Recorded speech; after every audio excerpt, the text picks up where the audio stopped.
एक पल के लिए सोचिए, अगर आपसे कोई पूछे कि दुनिया का सबसे क्रांतिकारी विचार क्या है, तो आप क्या जवाब देंगे? पीटर थियल, जो पेपाल के सह संस्थापक हैं और पैलांटिर जैसी दिग्गज कंपनी के निर्माता हैं, उनका जवाब बेहद सरल और गहरा है। शून्य से एक तक जाने की क्षमता।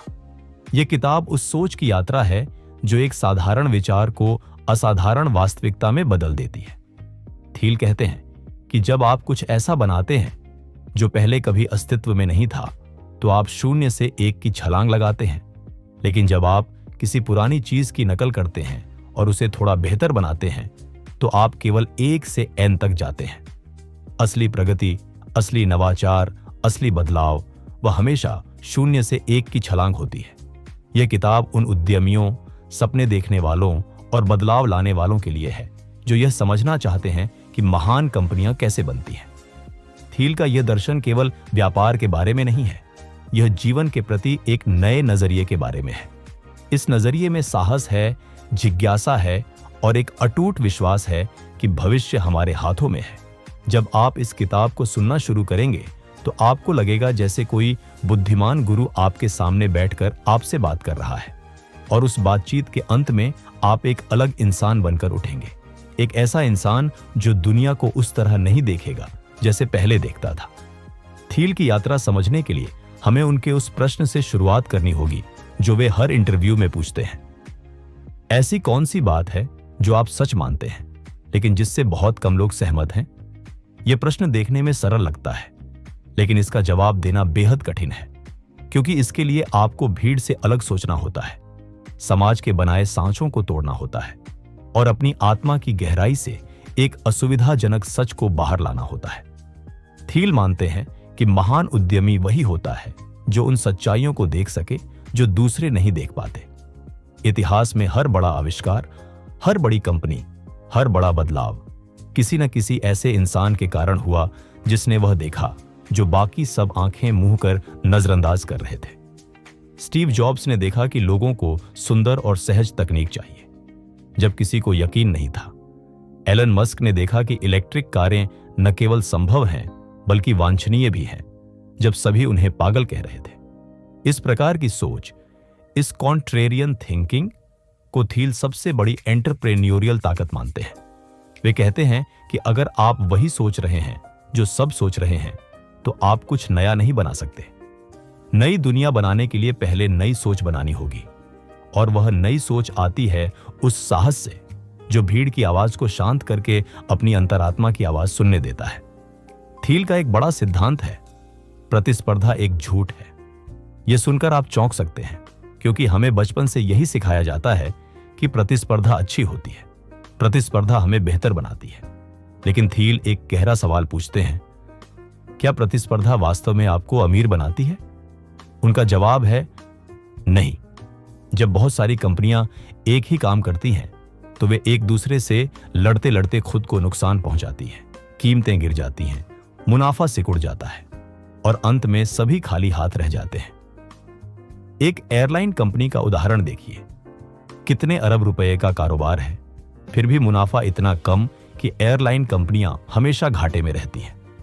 दूसरी तरफ गूगल को देखिए, एक ऐसी कंपनी जो सर्च के क्षेत्र में लगभग मोनोपोली रखती है और इसीलिए अरबों का मुनाफा कमाती है। थियल कहते हैं कि असली लक्ष्य मोनोपोली बनाना है, एक ऐसा उत्पाद या सेवा बनाना जो इतनी बेहतर हो कि कोई उसकी बराबरी न कर सके।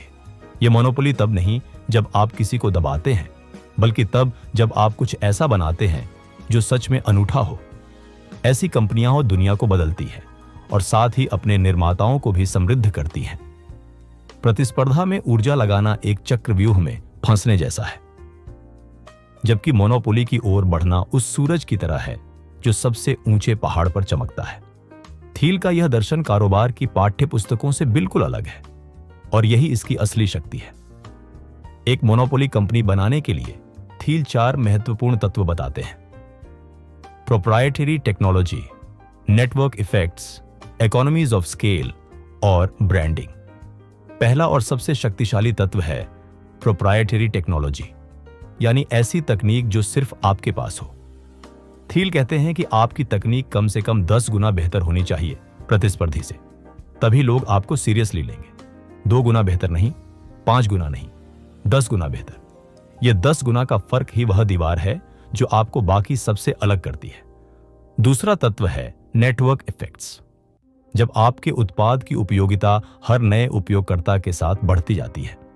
फेसबुक का उदाहरण लीजिए, जितने ज्यादा लोग उससे जुड़े उतना ज्यादा उसका मूल्य बढ़ा। तीसरा है इकोनॉमीज ऑफ स्केल। जब आपका कारोबार बड़ा होता है तो प्रति यूनिट लागत कम होती जाती है, जिससे छोटे प्रतिस्पर्धी आपसे लड़ नहीं पाते। चौथा है ब्रांडिंग। एक ऐसी पहचान बनाना जो लोगों के दिल में बस जाए। जैसे एप्पल का नाम सुनते ही एक खास भावना उत्पन्न होती है। ये चारों तत्व मिलकर एक ऐसा किला बनाते हैं जिसे तोड़ना लगभग असंभव हो जाता है। लेकिन यह किला रातों रात नहीं बनता। यह धैर्य, दूरदर्शिता और एक गहरे उद्देश्य की नींव पर खड़ा होता है। थील का एक और महत्वपूर्ण विचार है, शुरुआत छोटे से करो लेकिन सोचो बड़ा। यह विरोधाभास लगता है, लेकिन इसमें गहरी बुद्धिमानी है। वे कहते हैं कि हर महान कंपनी की शुरुआत एक छोटे केंद्रित बाजार से होती है, एक ऐसे बाजार पर कब्जा करके जहां आप वास्तव में सर्वश्रेष्ठ हो सकते हैं। अमेज़न की शुरुआत केवल किताबों से हुई थी, पूरे इंटरनेट मार्केटप्लेस से नहीं। पेपाल की शुरुआत केवल ईबे सेलर्स के लिए एक पेमेंट टूल के रूप में हुई थी। फेसबुक पहले केवल हार्वर्ड के स्टूडेंट्स के लिए था। इन सभी कंपनियों ने पहले एक छोटे से बाजार में अपनी जड़ें मजबूत की, फिर धीरे धीरे फैली। इस रणनीति का फायदा यह है कि एक छोटे बाजार में आप तेजी से मोनोपोली बना सकते हैं, सीख सकते हैं और अपनी गलतियां सुधार सकते हैं। एक बड़े बाजार में कूदने से पहले आपको एक छोटे बाजार का राजा बनना होगा। यह वैसे ही है जैसे एक नदी पहले पहाड़ों से छोटी धाराओं के रूप में निकलती है, फिर धीरे धीरे मिलकर एक विशाल महानदी बन जाती है। थील की यह सलाह उन्हें उन गुरुओं से अलग करती है जो केवल बड़ा सोचो की बात करते हैं। थील कहते हैं, पहले सही तरह से सोचो, फिर बड़ा सोचो। अब बात करते हैं उस मिथक की जो सिलिकॉन वैली में सबसे ज्यादा फैला हुआ है, फेल फास्ट फेल ऑफेन का मंत्र। थील इस विचार से सहमत नहीं है और उनके पास इसके ठोस कारण है। वे कहते हैं कि जब हर कोई यह मान लेता है कि असफलता एक सीखने का अनुभव है और इसे सेलिब्रेट करना चाहिए, तो लोग असफलता से बचने की कोशिश करना बंद कर देते हैं। असली एंटरप्रेन्योरशिप में असफलता एक ऑप्शन नहीं है, यह एक आपदा है। थील मानते हैं कि अच्छी प्लानिंग और डीप थिंकिंग से बहुत सारी असफलताओं को रोका जा सकता है।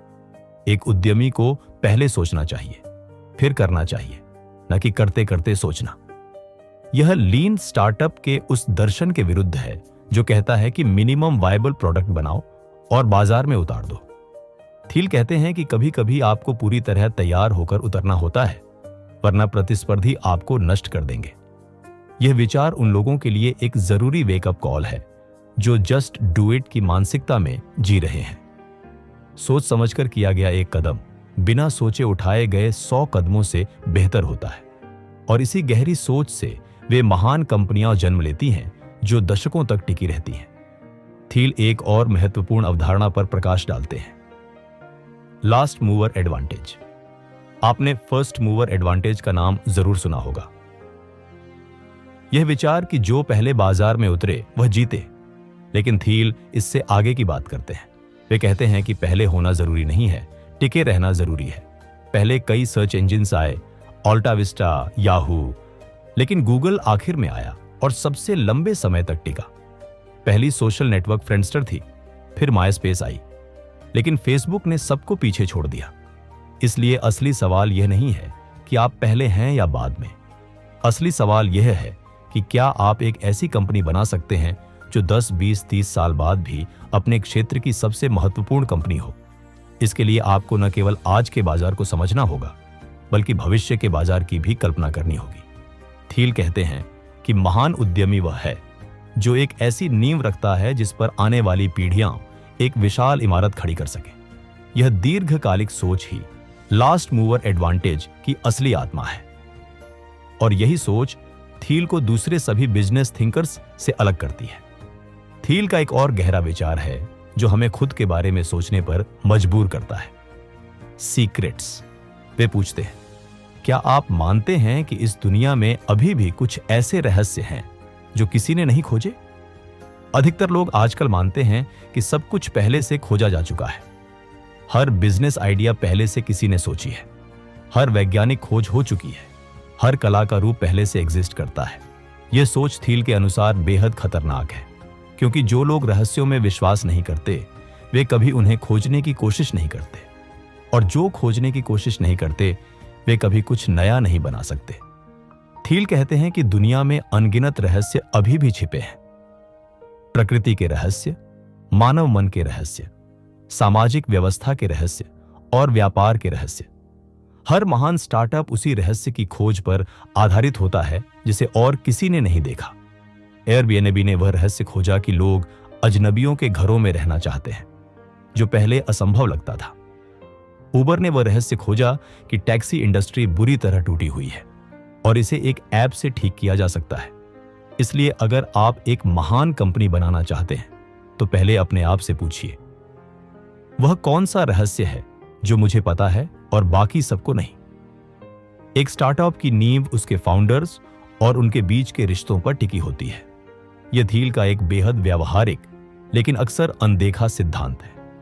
थील कहते हैं कि एक स्टार्टअप की सबसे बड़ी कमजोरी तकनीक नहीं होती, बाजार नहीं होता, बल्कि फाउंडर्स के बीच का टूटा हुआ रिश्ता होता है। कितनी ही प्रॉमिसिंग कंपनियां इसलिए बर्बाद हुईं क्योंकि उनके फाउंडर्स के बीच विश्वास टूट गया, लक्ष्यों में मतभेद आ गए या ईर्ष्या और अहंकार ने उनके बीच दीवार खड़ी कर दी। इसीलिए थील कहते हैं कि को फाउंडर्स को चुनते समय उतना ही ध्यान रखना चाहिए जितना किसी जीवन साथी को चुनते वक्त रखते हैं। क्या आप उनके साथ कठिन समय में खड़े रह सकते हैं? क्या उनकी ताकतें आपकी कमजोरियों को भरती हैं? क्या आपके बीच एक गहरी और ईमानदार बातचीत हो सकती है? इन सवालों के जवाब किसी भी स्टार्टअप की असली नींव तय करते हैं। थील यह भी कहते हैं कि शुरुआती दिनों में इक्विटी और रोल्स को लेकर बिल्कुल स्पष्ट होना जरूरी है, क्योंकि बाद में ये छोटी छोटी अस्पष्टताएं बड़े झगड़ों की जड़ बन जाती है। एक अच्छा फाउंडेशन, चाहे वह रिश्तों का हो या रोल्स का, वह सुनहरा धागा है जिस पर एक महान कंपनी की पूरी कहानी बुनी जाती है। थील पेपाल के अपने अनुभव से एक अनमोल सीख साझा करते हैं। हर व्यक्ति को एक काम करना चाहिए। पेपाल में यह नियम था कि हर एम्प्लॉई की एक और केवल एक जिम्मेदारी होती थी और उस जिम्मेदारी पर उनका मूल्यांकन होता था। यह सुनने में बेहद सरल लगता है, लेकिन इसके परिणाम बेहद गहरे थे। जब लोगों को एक स्पष्ट काम सौंपा जाता है तो वे उस पर पूरी तरह फोकस कर पाते हैं। जब जिम्मेदारी अस्पष्ट होती है तो लोग या तो कुछ नहीं करते या सब कुछ आधा अधूरा करते हैं। एक स्टार्टअप में जहां संसाधन सीमित होते हैं और समय बेशकीमती, यह स्पष्टता किसी वरदान से कम नहीं। थील यह भी कहते हैं कि एक अच्छे सीईओ को वही काम खुद करना चाहिए जो सबसे कठिन है और जो सबसे ज्यादा मायने रखता है, न कि वह जो सबसे ज्यादा आराम देता है। यह सेल्फ डिसिप्लिन, यह फोकस, यह क्लैरिटी, यही एक स्टार्टअप को केओस से बचाती है। जब पूरी टीम को पता होता है कि कौन क्या कर रहा है और क्यों कर रहा है, तो एक अद्भुत तालमेल पैदा होता है जो किसी ऑर्केस्ट्रा की तरह एक सुंदर सिम्फनी बनाता है।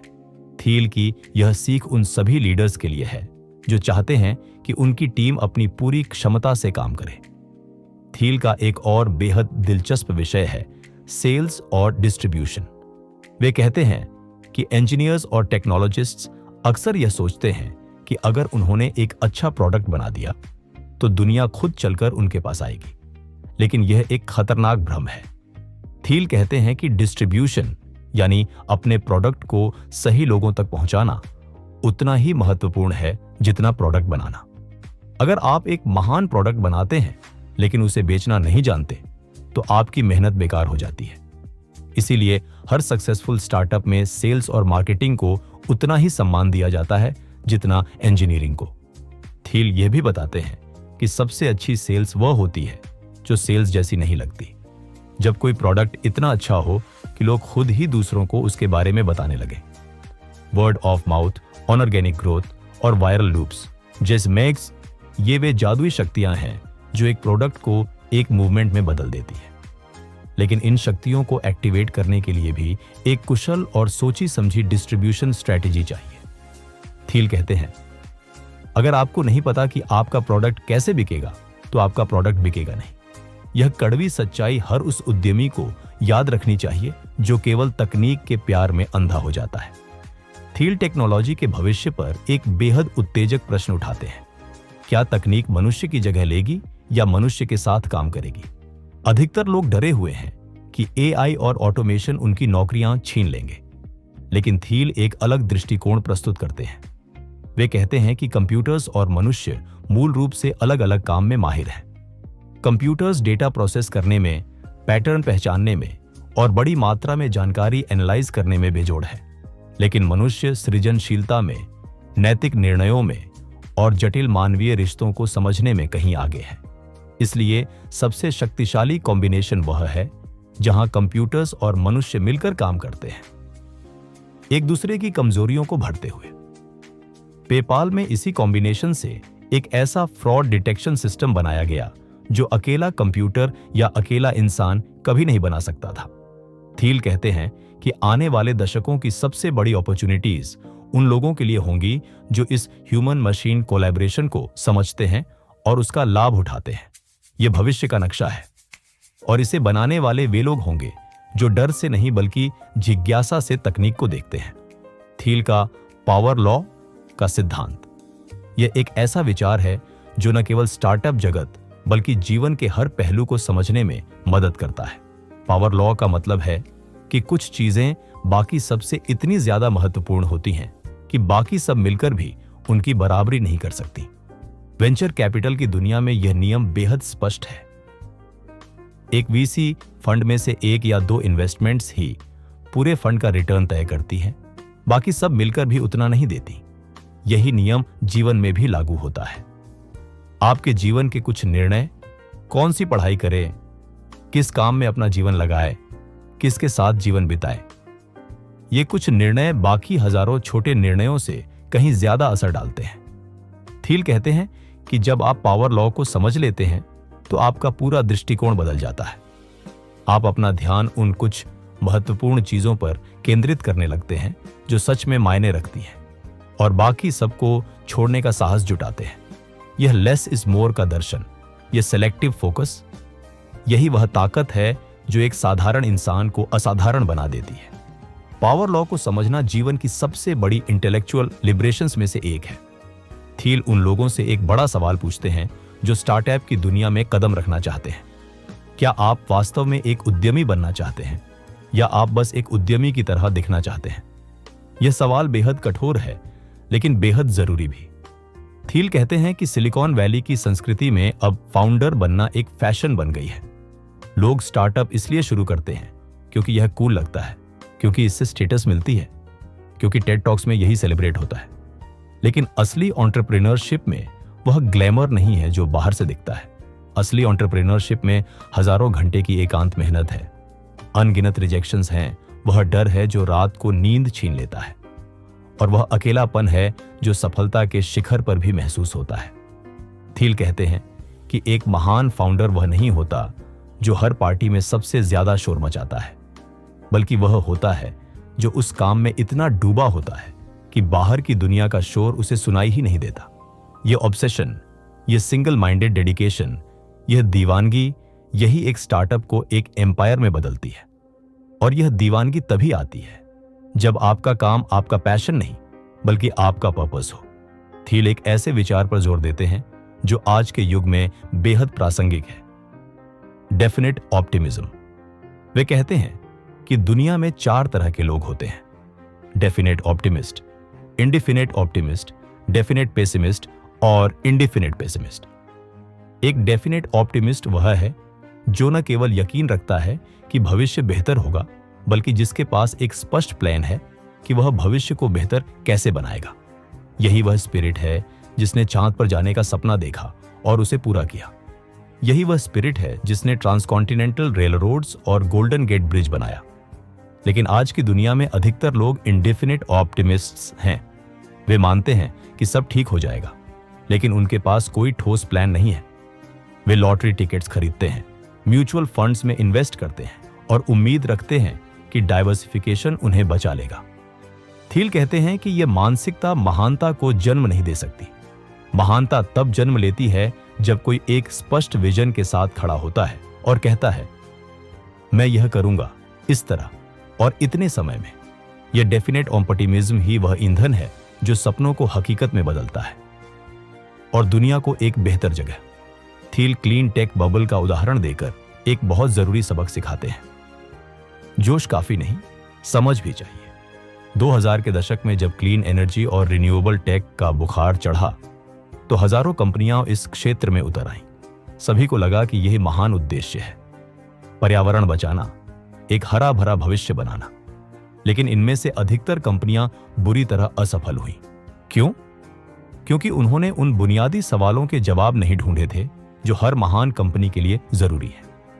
क्या उनकी टेक्नोलॉजी वाकई 10 गुना बेहतर थी? क्या उनके पास एक स्पष्ट डिस्ट्रीब्यूशन स्ट्रेटेजी थी? क्या उनके पास एक ऐसा बिजनेस मॉडल था जो बाजार में टिक सके? थील इन सवालों को 7 क्वेश्चंस कहते हैं। Engineering, timing, monopoly, team, distribution, durability और सीक्रेट। हर स्टार्टअप को ये 7 सवाल खुद से पूछने चाहिए और ईमानदारी से जवाब देने चाहिए। अगर एक भी सवाल का जवाब कमजोर है तो वह कमजोरी धीरे धीरे पूरी कंपनी को खोखला कर देगी। यह फ्रेमवर्क केवल एंटरप्रेन्योर्स के लिए नहीं, यह हर उस इंसान के लिए है जो किसी भी क्षेत्र में कुछ महान बनाना चाहता है। थील उस दर्शन पर भी प्रकाश डालते हैं जो उनके जीवन और कारोबार दोनों को आकार देता है। जिरार्डियन मिमिक्री यानी नकल की दौड़। यह विचार फ्रांसीसी दार्शनिक रेने गिरार्ड से आता है, जिन्होंने कहा कि मनुष्य अपनी इच्छाएं खुद नहीं बनाता, वह दूसरों की इच्छाओं की नकल करता है। हम वह चाहते हैं जो दूसरे चाहते हैं, चाहे वह एक ब्रांड का बैग हो, एक प्रतिष्ठित नौकरी हो या एक खास जीवन शैली। यह मेमेटिक डिजायर ही कंपटीशन को जन्म देती है। जब सब एक ही चीज चाहते हैं तो उसे पाने की होड़ मच जाती है और इस होड़ में सब थक जाते हैं, लेकिन कोई सच में नहीं पाता। थील कहते हैं कि एक महान उद्यमी इस नकल की दौड़ से बाहर निकलता है और खुद से पूछता है, मैं वास्तव में क्या चाहता हूं? न वह जो मेरे नेबर्स चाहते हैं, न वह जो मैगजीन्स में ग्लैमरस दिखता है, बल्कि वह जो मेरी आत्मा को सच में संतुष्ट करेगा। यह आत्मज्ञान, यह एबिलिटी टू थिंक इंडिपेंडेंटली, यही वह दुर्लभ गुण है जो महान फाउंडर्स को बाकी सबसे अलग करता है। और इसी गुण से वे उन रास्तों पर चल पाते हैं जो अभी तक किसी ने नहीं चले। थील की किताब में एक बेहद टचिंग अध्याय है जहां वे फाउंडर की पर्सनैलिटी के बारे में बात करते हैं। वे कहते हैं कि महान फाउंडर्स अक्सर पैराडॉक्सिकल होते हैं। वे एक साथ इनसाइडर भी होते हैं और आउटसाइडर भी। वे जानते हैं कि सिस्टम कैसे काम करता है, लेकिन वे उस सिस्टम के नियमों को चुनौती भी देते हैं। बिल गेट्स हार्वर्ड छोड़कर गए इनसाइडर नॉलेज के साथ, लेकिन आउटसाइडर करेज के साथ भी। स्टीव जॉब्स को एप्पल से निकाला गया, वे एक आउटसाइडर बने, लेकिन जब वापस आए तो वे सबसे बड़े इनसाइडर थे। एलॉन मस्क एक साउथ अफ्रीकन इमिग्रेंट थे जिन्होंने सिलिकॉन वैली के नियमों को बदल दिया। ये सब लोग अपने अपने तरीकों से दोनों दुनियाओं में जीते थे और यही उनकी ताकत थी। थील कहते हैं कि सोसाइटी ऑफ्टन उन लोगों को रिजेक्ट करती है जो अलग होते हैं, जो सवाल करते हैं, जो तोड़ते हैं, लेकिन वही लोग बाद में सबसे ज्यादा सेलिब्रेट किए जाते हैं। इसलिए अगर आपको भी कभी ऐसा लगे कि आप फिट नहीं होते किसी ढांचे में, तो यह आपकी कमजोरी नहीं, यह आपकी सबसे बड़ी ताकत हो सकती है। थील अपनी किताब में एक बेहद जरूरी और आखिरी सबक देते हैं, सिंगुलैरिटी और मानवता के भविष्य के बारे में। वे कहते हैं कि आने वाले दशक तय करेंगे कि मनुष्यता किस दिशा में जाएगी। या तो हम एक ऐसे भविष्य की ओर बढ़ेंगे जहां तकनीक मानवीय क्षमताओं को असीमित कर देगी, जहां बीमारियां खत्म होंगी, गरीबी मिटेगी और मनुष्य ब्रह्मांड में फैल जाएगा, या फिर हम एक स्टैग्नेशन में फंस जाएंगे जहां इनोवेशन रुक जाएगा और दुनिया की समस्याएं बढ़ती रहेंगी। थील स्ट्रांगली मानते हैं कि यह भविष्य हमारे हाथों में है। यह किसी कॉस्मिक प्लान से नहीं, बल्कि उन डिसीजंस से तय होगा जो आज हम लेते हैं। हर वह इंसान जो एक नई तकनीक बनाता है, हर वह साइंटिस्ट जो एक नई दवा खोजता है, हर वह एंटरप्रेन्योर जो एक नई कंपनी शुरू करता है, वह इस भविष्य को शेप कर रहा है। इसीलिए थील कहते हैं कि एंटरप्रेन्योरशिप एक मॉरल रिस्पॉन्सिबिलिटी है। यह सिर्फ पैसे कमाने का तरीका नहीं, यह दुनिया को बेहतर बनाने का तरीका है। और जो लोग इस रिस्पॉन्सिबिलिटी को समझते हैं, वे केवल अमीर नहीं बनते, वे इतिहास बनाते हैं। और अब हम उस जगह पहुंचते हैं जहां से यह यात्रा शुरू हुई थी, 0 से 1 तक। इस पूरी यात्रा में थील ने हमें सिखाया कि दुनिया को बदलना कंपटीशन से नहीं, क्रिएशन से होता है। उन्होंने हमें बताया कि सबसे बड़ी ताकत भीड़ में चलने में नहीं, बल्कि अपना रास्ता खुद बनाने में है। उन्होंने हमें समझाया कि सीक्रेट्स अभी भी एग्जिस्ट करते हैं और हर महान कंपनी एक ऐसे रहस्य की नींव पर खड़ी होती है जिसे किसी और ने नहीं देखा। उन्होंने हमें याद दिलाया कि भविष्य निश्चित नहीं है, यह बनाया जाता है, एक एक निर्णय से, एक एक कदम से, एक एक साहसी विचार से। लेकिन शायद सबसे गहरा सबक यह है कि 0 to 1 केवल एक बिजनेस बुक नहीं है, यह एक जीवन दर्शन है। यह कहता है कि आपके अंदर भी वह ताकत है जो दुनिया को बदल सकती है। बस आपको उसे पहचानना है, उस पर भरोसा करना है और फिर उसे जीना है। हर वह पल जब आप किसी असंभव सपने को देखते हैं और कहते हैं यह हो सकता है, वह पल 0 से 1 की शुरुआत होती है। और दुनिया की हर महान चीज, हर आविष्कार, हर कला, हर प्रेम कहानी किसी ऐसे ही पल से जन्मी है जब किसी ने 0 में 1 की संभावना देखी। आप भी देख सकते हैं, बस आंखें खोलिए, दिल खोलिए और उस अगले असंभव कदम की ओर बढ़िए जो दुनिया को एक बेहतर जगह बना सके।